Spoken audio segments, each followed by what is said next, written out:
Ten,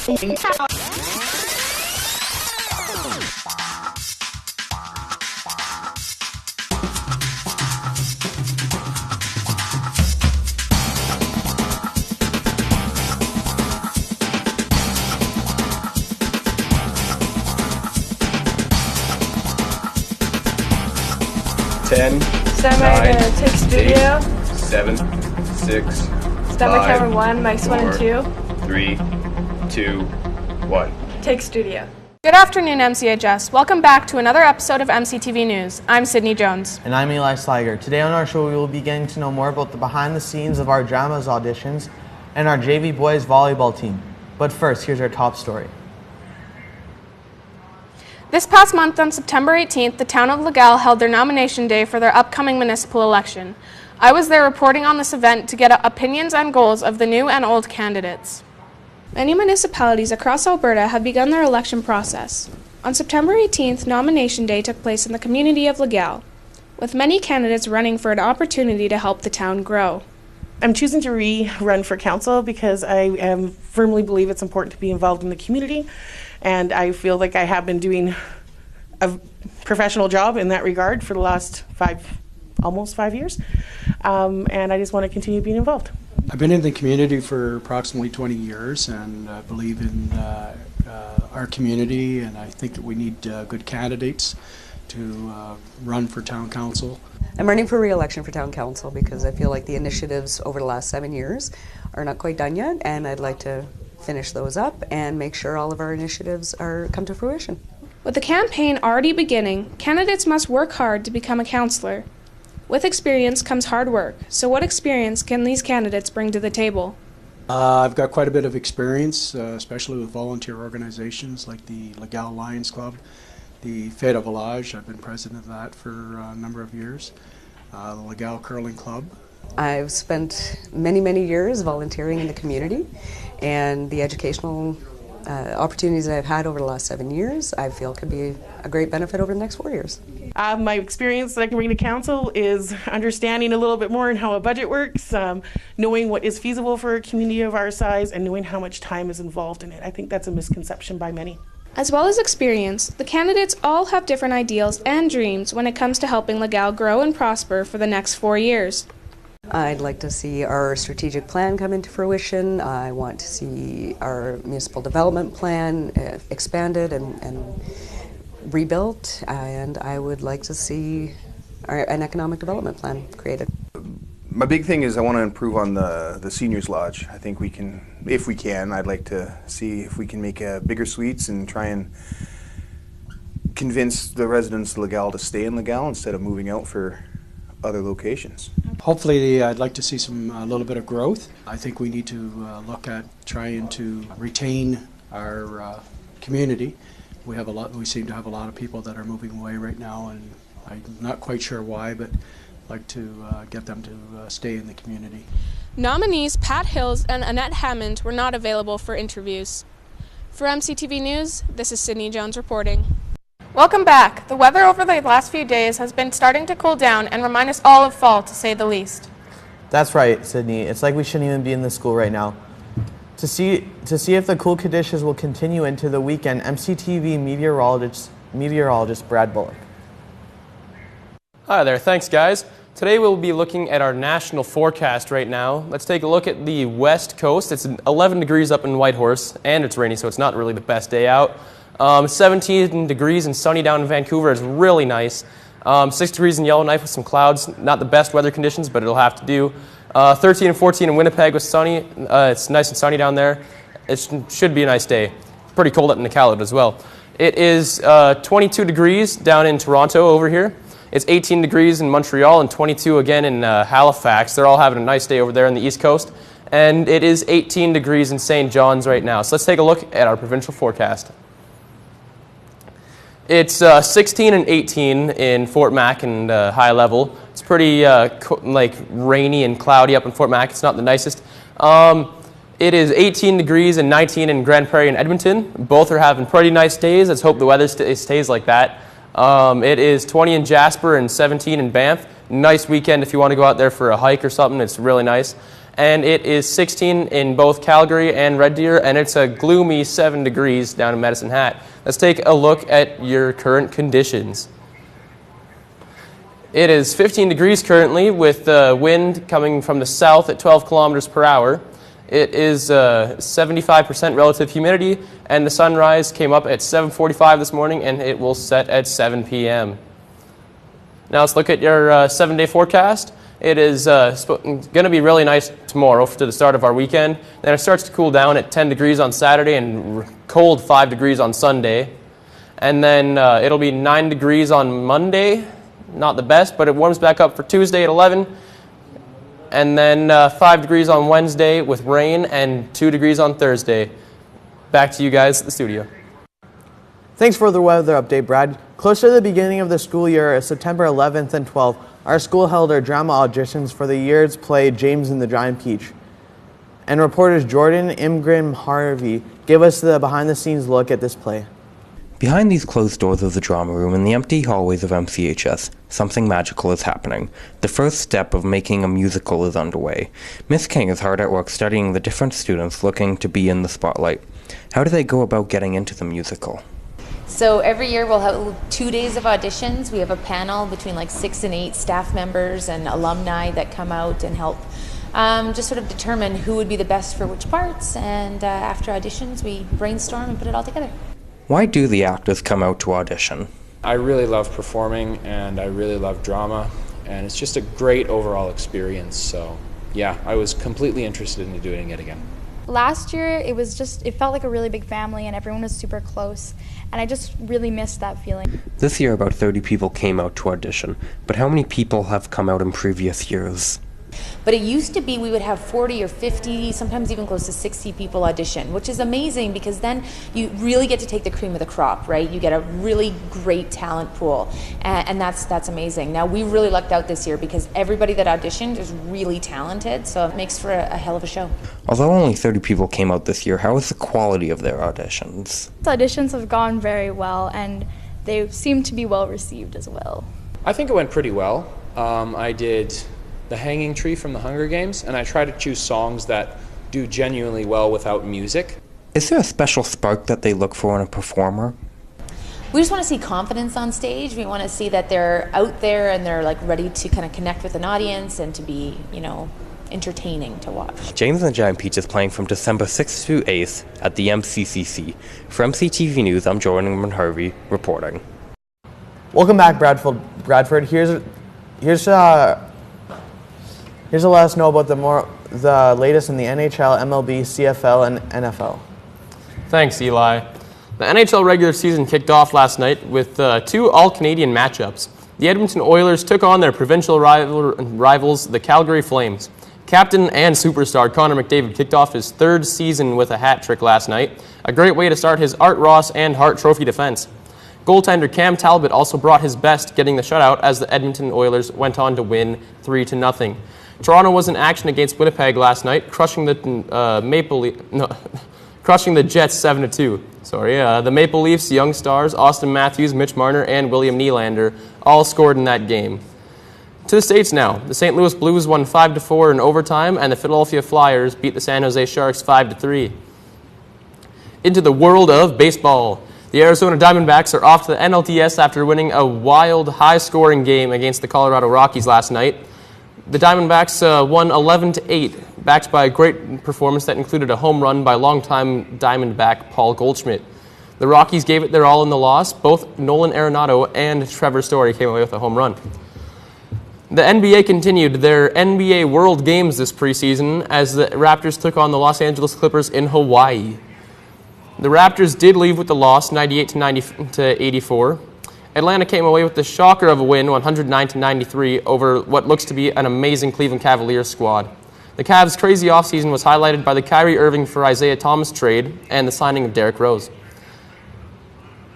The Nuggets beat the Lakers 128-107 last night, and the Bulls got blasted by the Dallas Mavericks 118-71 in a shocker of a game.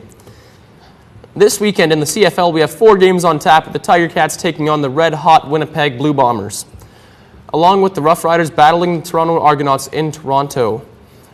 The Red Blacks are rolling into Vancouver to face the BC Lions as they look for crucial points to go ahead in the terrible Eastern Conference. The Edmonton Eskimos also have started the season 7-0 and looked amazing, but that only lasted for those 7 games. Since then, the Eskimos have gone on a 6-game losing skid. They hope to break that streak this weekend against Montreal in Memorial Stadium. It's the NFL now. The New England Patriots, led by Tom Brady, are set to roll into Tampa Bay and take on the Tampa Bay Buccaneers. Tom Brady leads the NFL in passing yards, but the defense has not been coming in clutch for him. Tampa Bay hopes to take advantage of this less than Belichick-like off defense. And take advantage and get the W this weekend. Coming up next, I had a chance to talk to a few members of the new JV boys volleyball team. The team looks to have a great season ahead and bring home some wins for MCHS. Let's take a look. After the JV boys had finished their practice, the tired and sore players took time to answer a few questions. Longtime volleyball player Liam Millard is confident with his team, but still thinks that just as every other team, they can always have room for improvement. That's pretty good. Just got to work on some little things like passing. That's every team though, and talking. But besides that, we're pretty good. Jacob Christensen knows that there are multiple new faces on the team and that they should look to bond as teammates and friends as well as on the court. I'm looking for all teammates participating and us playing good together, trying to be as best as we can. The JV boys have recently been joining the senior boys volleyball team at their practices. Kale Graham, a member on the senior boys team, told us how they need to act now that they've switched the roles. We're kind of like the role models. So if we start doing bad in practice and doing stupid stuff, they would obviously think that's what they should do. Jacob told us what he thinks he needs to improve on this season. I think that I need to improve my back row, my bumping for sure. I would like to get that better, and I would like to get my setting better, because I am middle, so that's what I'm not good at is bumping. Liam told us about a couple upcoming tournaments and that they hope to bring back some momentum from the past. We got 2 tournaments, one weekend after the other, starting the weekend of the 23rd, and that's in Barhead. Next one's in Westlock. We always kick ass in Westlock, so we got to keep that going. The JV boys volleyball team has been practicing very hard in hopes of having a great season ahead. For MCTV News, this is Bradford Bullock reporting. Welcome back. Today we'll be talking to Mrs. Michelle Receveur about the grade 9 girls volleyball team and their big win over the weekend. Thanks for joining us. Thanks for having me. Obviously your win was very big for your team. Can you, how did you prepare for such a big win on the tournament? We took it one game at a time. My girls have worked really hard over practice over the last few weeks. They bring to the table a lot of skill and ability, so they just channeled that, and each game they brought their best game to the court, and we just took it one win at a time to take us all the way to the end. Okay, how has your volleyball season been in terms of improvement and game wins? Huge improvement. We did the U of A tournament about a month ago, and we were towards the bottom of the pool. Sir George Simpson, they came in 3rd, and that's who we beat in the finals at the SAPEC tournament. So considering how far we've come in a month, I'm incredibly proud of these girls. Okay. What are you and your team's expectations and goals for the rest of the season? We will see you at Cities on November 16th. I think we have a really good chance of winning our zone. The next night, I think we have a really good opportunity that if we keep doing as well as we do in our league games, that we will go to Cities. Okay. What is different about this year's team rather than last year's team? I don't know that I would say different. I had a very good team last year. I can't put a finger on it. We have some good leaders. We have a lot of enthusiasm. I think every team brings their skill to the table. Other teams in St. Albert are rebuilding as well, so we just take it a season at a time, and I try not to compare teams because they're all talented in their own way. And last year we did as well as we could, and this year we're going to see if we can do a little better. Okay, even though it seems the volleyball season has been only starting, and it's ending really soon, what can we expect to see for the girls in the next few months or weeks? I think a lot more improvement. Every time we practice, they seem to take what they learn in practice to the game. That impresses me. I think that shows a lot of drive and dedication to the sport. I'm hoping we'll see a lot of fans at our home games. Our first home game is next Thursday against Lower Nakins. That'll really bring some spirit to our team, and for them to be able to show at home their skill and their meshing as a team, I think would be really important to them. Okay, thank you for coming. Thanks for having me. Coming back after the break, Eli Sliger will bring us our weekly MCHS announcements, and we'll get a look at the MCHS cross-country team. We'll be back in 2 minutes. The MCHS library has everything you need. We have tons of magazines.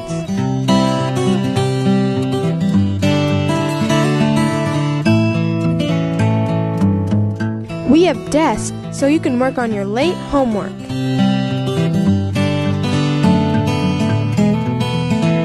We have a bunch of computers that you can browse the internet on. We have a wide selection of books. We also have a place for you to take a nice nap. Why not start your morning with a nice cup of coffee? Hot. The MCHS Library, not your average resource center.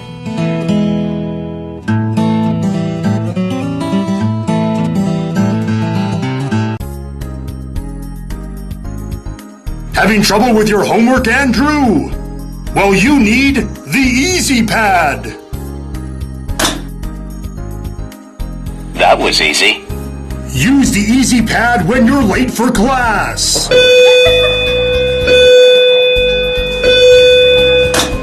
That was easy. Or to get out of a tight jam. Andrew, that was easy. The Easy Pad, now available in the teacher version. That was easy. The Easy Pad, how easy is it? That was easy.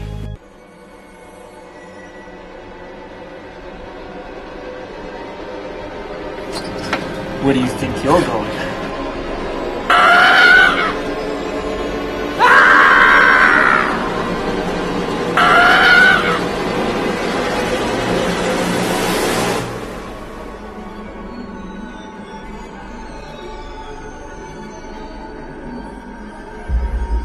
The week of October 5th. The first round of parent-teacher interviews will be held at MCHS at the gym tonight from 4:30 to 7:30. Be sure to let your parents know, or maybe just don't tell them at all. Want to head to the Nate Open House on Friday, October 13th? Make sure to bring your permission forms as well as a $10 transportation fee to secure a spot for this event. See Mr. Maslick for more details. Grad merchandise is now going to be available for students from grade 9 to 12, and MCHS t-shirts for $20, long sleeve athletic shirts for $23, and hoodies for $40. With your grad name, and if you want to customize, you can put your name on it for an additional $5. Other payments must be received at MCHS no later than Wednesday, November 1st.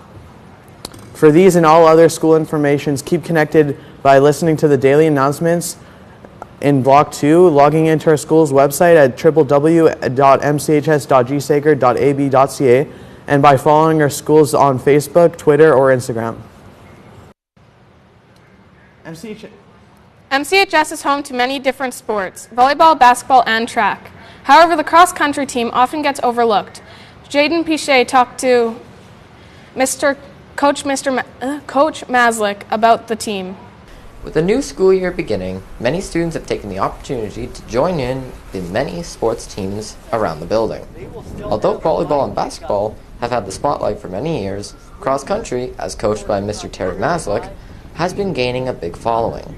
Probably nothing better than a young person, anybody, when you endeavor to do something and then all of a sudden you find out, hey, I'm good at this. I can do well. I can be one of the best in this. So it's pretty cool as a teacher and as a coach that when those types of things happen, where a young gal or a young guy figures out that, you know what, I'm really good at running, that and they feel proud about themselves, and it just, we're all people that like recognition, and we like to know that we can do things well. To aid students with becoming better athletes every day after school, Mr. Mazik has them do a different training exercise per day. This can include long distance, short distance, and even running hills. This year, Mr. Mazik introduces a new training technique to enhance students' stamina without overworking themselves. On Thursdays we do, it's called anaerobic threshold training, a program when I was in high school, or when I was in university, that was developed by one of the doctors there for marathon runners, distance runners, marathon runners, so that they didn't have to train the huge miles and the wear and tear of their body. So it was a program that they developed, and so I've used it since my university days. It's a program that works really, really well. There are a lot of motivators that lead kids to join this team. For William Doney, that's basketball. He looks to improve his performance on the court to further aid his team with upcoming games. In fact, a large group of the basketball players have joined the cross-country team with the same goal in mind. Yeah, I'm expecting to be in a lot better shape for the basketball season when it comes around. I'm expecting to be a lot more durable, be able to run farther, longer, play more minutes is what I'm hoping for. So we'll see if that comes true. With us already on our second month of school, the push for the cross-country team to practice is at an all-time high. They have to prepare themselves for the upcoming zones and provincial meets on October 11th and 21st, respectively. For MCTV News, this is Jane Piche reporting. And that's a wrap for our second season at broadcast of Season 24 of MCTV News. Join us again on October 12th when Ethan Boissonneau brings us a look at the 5th Annual Fred Sharman Memorial, and Melody Casewell interviews Arlene Zyla about the recent library renovation that took place during the summer. And William Doney brings us a look at what Mayor Barry Turner has in store for Morinville. All this plus sports and your 7-day MCTV forecast on our next broadcast Thursday, October 12th. So, how do you think your week went so far? It's going pretty good right now. We got Thanksgiving coming up on this weekend. Hopefully that's good for everybody. So from me, myself, Sydney Jones, and the whole crew here, we wish you guys a happy Thanksgiving. For all of us at MCTV News, I'm Sydney Jones. And I'm Eli Sliger. Thanks for tuning in.